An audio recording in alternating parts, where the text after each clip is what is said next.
9,000 workers at the LCBO are now on strike. Talks between the Liquor Board and the union representing the workers broke down last night, leading to the Crown Corporation's first strike in its nearly 100-year history. Dale Manucdoc is live for us outside an LCBO location. And Dale, what are we seeing on day one of this strike?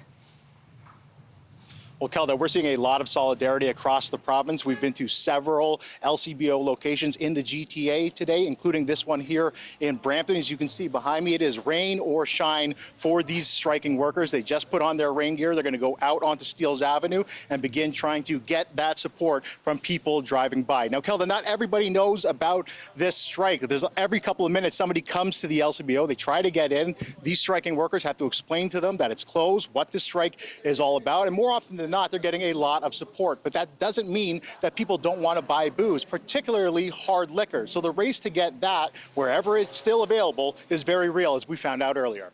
Hey, hey, go home!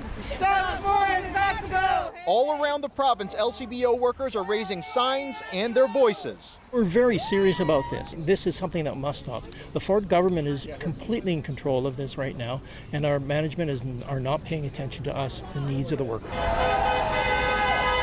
The main thing they want is job security. Most people I know, it took them over 10 years to be actually given some sort of stable work, to actually know that they would get up in the morning 5 days a week, be able to go for a full shift, and be paid accordingly.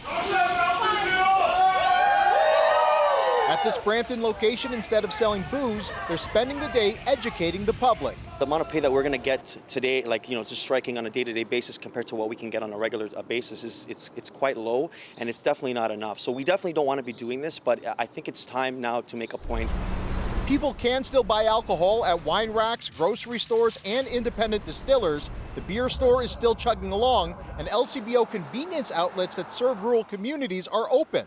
But if you head there, you might be in for a disappointment. I'm probably not gonna get what I need, but yeah, no, I've never seen it this empty, that's for sure. By the noon hour, the majority of Caledon's not-so-secret stash have been raided. It's slim pickings. Obviously, there's been people in before me and stocking up in case it goes longer than we anticipate.